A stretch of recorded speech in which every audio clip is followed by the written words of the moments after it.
ang nakakita sa karamihan sa mga bangkay.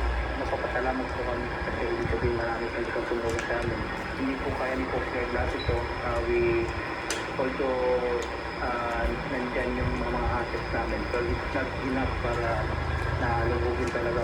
Sabi nung una ng PCG, patay sa hamog nila manifesto, wala rin pasahero sa 10 nawawala na puro tripulante ng barko, kapitan at tauhan ng PCG. Pero pumapalag dyan ang mga kaanak ng mga nawawala pa rin pasahero na nagtipon kanina sa Zamboanga City. Bit ang larawan ng mga nawawala nilang kaanak.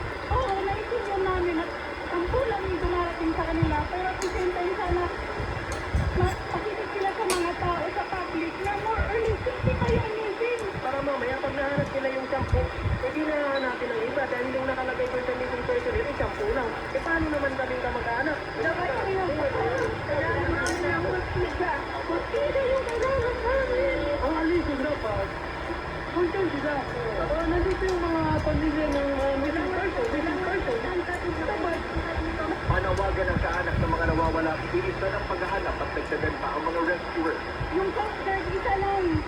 Kaya ang hirap ng dagat, dapat madami silang dinideploy ng mga boats, speedboats.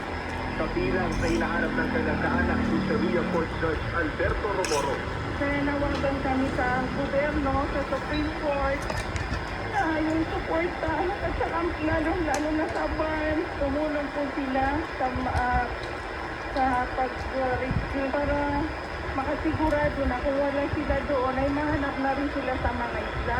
Si Judge Romoro ay presiding judge sa 4 na Sharia Court sa magkakaibang probinsya, kabilang ang Hulo-Sulu na destinasyon nito noon kaya sumakay ng barko. Nananawagan din ako sa Supreme Court na sana lagyan nila ng mga tao yung mga ibang circuit na shariah na walang judge. Dismayado mga kaanak dahil wala man lang anilang kumakausap sa kanilang tinatawag mula sa Alison. Pumunta kami sa opisina ng Alison. Sarado ang opisina, ang ticketing office. Talk to us. Pero ano ito ginagawa? Pinagtataguan kami. Ha? This is rushing insult to the injury. Kagabi, kinuha ng GMA Integrated News ang dagat ng Basilan malapit sa Balok-Balok Island kung saan pinaniniwala ang lumubog ang Roro. Ganito po kadilim dito sa dagat ng Basilan kung saan po pinaniniwala ang lumubog yung Roro na MV3 sa 3rd century. Malapit po kami sa may Balok-Balok Island. So I can imagine yung takot ng mga pasahero ng mga oras na yun dahil madaling araw po nangyari yung trahedya. Ganito rin yung kadilim, tapos nakalubog sila dyan sa dagat, malamig, may kataasan alo ng tumalubog sa amin. Sapat para igewang ang aming sinasakyang barko na BRT tumatahan ng DPG. Yan ang tinatawag namin gulong. Hindi mainit yung alon, pero malaki. May kataasan, sir. At talagang makaka-apekto talaga yung sir sa balanse ng barko. Ganitong dilim din ang sinuunang sumitid na remotely operated vehicle o ROV. Pero may ilaw dito, camera at nasa 300 metrong kable at kayang tumuo sa mga compartment ng barko. Narating na nito ang seabed o ilalim ng dagat na hanggang 50 metro ang lalim. Pero hindi pa rin nakita ang lumubog na Roro. Sabi ng PCG, nakabase ang paghahanap nila sa hawak nilang coordinates ng barko at sa bakas ng tumagat na diesel. Well, sabi ng grupo ng mga nawawala ng kaanak, lagpas sa 50 yung mga hindi pa rin daw nakikita na pasahero ng lumubog na barko. Ang sabi naman ng PCG, hindi mo na raw sila maglalabas ngayon ng bilang ng mga missing. Pero tinitiyak daw ng Philippine Coast Guard sa mga kaanak ng mga nawawala. Hindi sila titigil sa paghahanap hanggang hindi nakituyod yung loob ng lumubog na barko. Yan po ang latest mula rito sa Zamboanga City. Balik sa'yo, Men. Maraming salamat sa iyo, Jonathan Alda. Matapos ang isang dekadang pagtatago, dadakit sa wakas ng lalaking pumatay sa tauhan niyang gwardya. Ang naging susing para matuntun siya, tiket sa paglabas sa mga trapiko. Narito ang eksklusibong mula sa Pasig kung saan naganap ang isang kaso ng pagpatay. Dito sa Dimasalang Masbate sa tundon ng mga pulis. Ang pinagtataguan ng suspect na inabutan ng nakay-standby sa bakuran ng bahay na ito. Inabangan ng mga pulis na lumabas ng suspect sa kalsada at nang dumating na ang pagkakataong ito. Sinunggabarasaan ng mga pulis.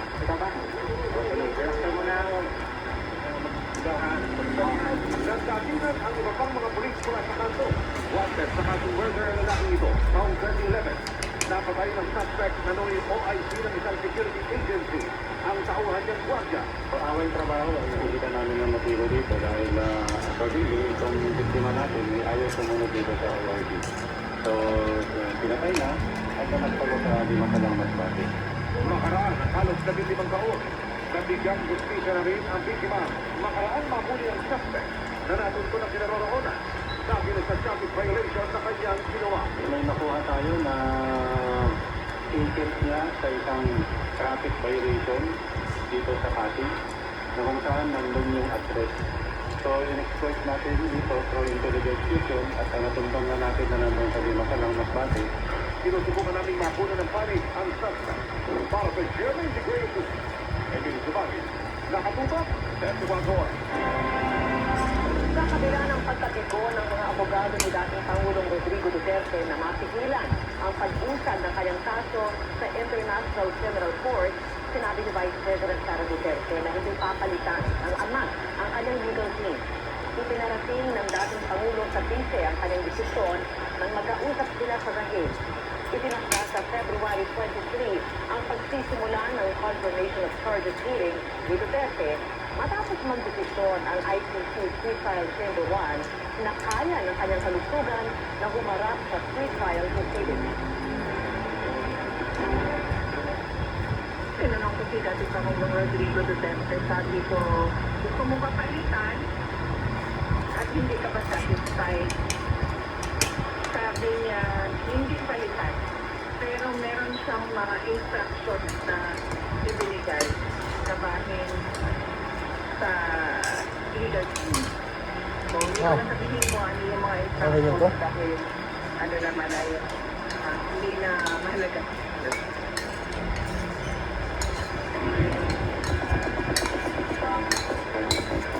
Although with a bit of awkwardness, ang unang pagsasama nila Ashley Ortega at Nadia Legazpi on TV pag sa series ng Hating Kapatid.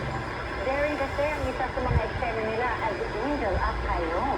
Makichika kayo ang Bicarante. Iniwan ako ng mga makalaki. Bago pa ipalabas ang pagbibigakang serye ni Ashley Ortega na apoy sa dugo, makikilala na ang kanyang karakter na si Angel. Ipaputo after ng 9 series ng Hating Kapatid. Magko-crossover ang kanyang karakter doon at magkakasama pa ang boyfriend na si Mama Legazpi for the first time. Una may konting awkwardness, tapos medyo kinabahan din ako kasi parang ito nga, first time namin mag-work. Pero habang tumatagal naman, nagiging okay na. And of course, working with someone you love, it talagang it makes you feel like home. Malayo raw ang kanilang character na Ashley and Randy in real life. May feeling pangaraw silang eksena. Magpapalagay mo nga natin. Nagpatap ng direksyon, wait lang. Hindi tayo, but seryoso. Seryoso kasi yung mga lines. Eh sa totoong buhay, nagbibiruan lang kami lagi. So kaya siguro kami napatawa. Sayang lang daw dahil hindi naka-eksena ni Ash ang iba pang cast. So happy na siya yung napili at siya yung nag-guest dito sa ating kapatid. Kasi syempre no need for any keyword or whatsoever. At super excited ako kasi makikita ko na yung character niya sa upcoming show niya. Sa kanyang upcoming series naman, talagang pinaghandaan daw ni Ashley ang pagbuo sa karakter ni Angel.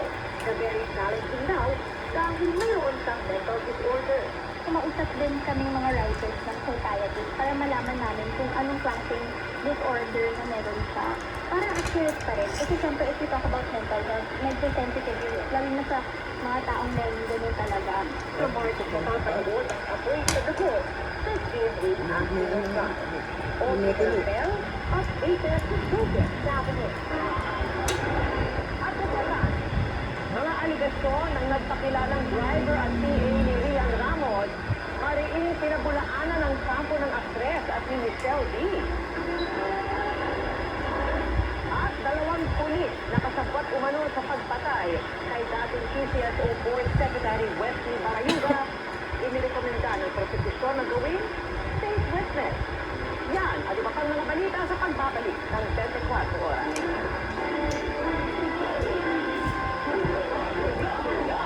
Mga kapuso, ako po si Lana Roque. Salamat ha sa pagtitiwala at ramdam na ramdam namin ito sa taong 2025.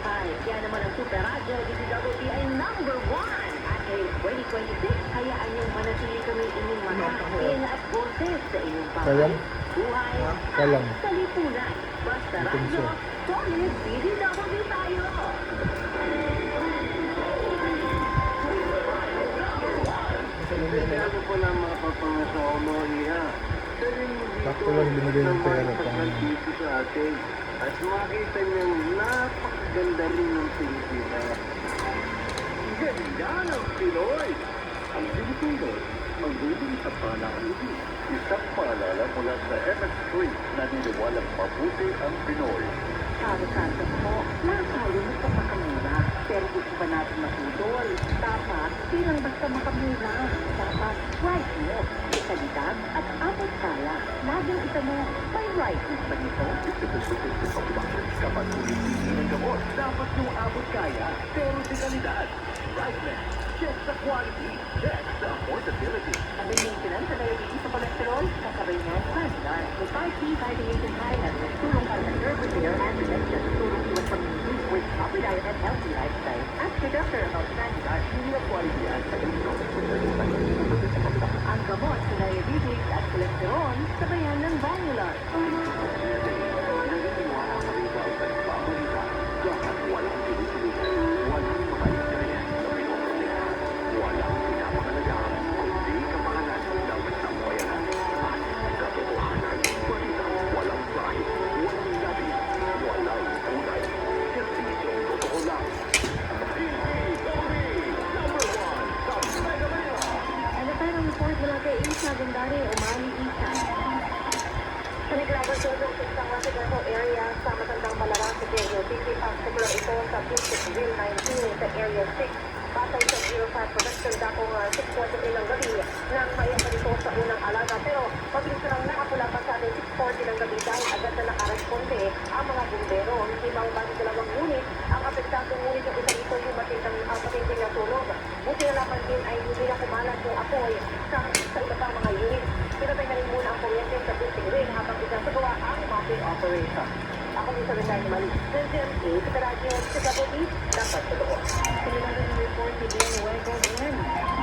Tutong si Transportation Secretary Giovanni Lopez sa pinabalak ng MMDA na payagan ang parking sa EDSA busway.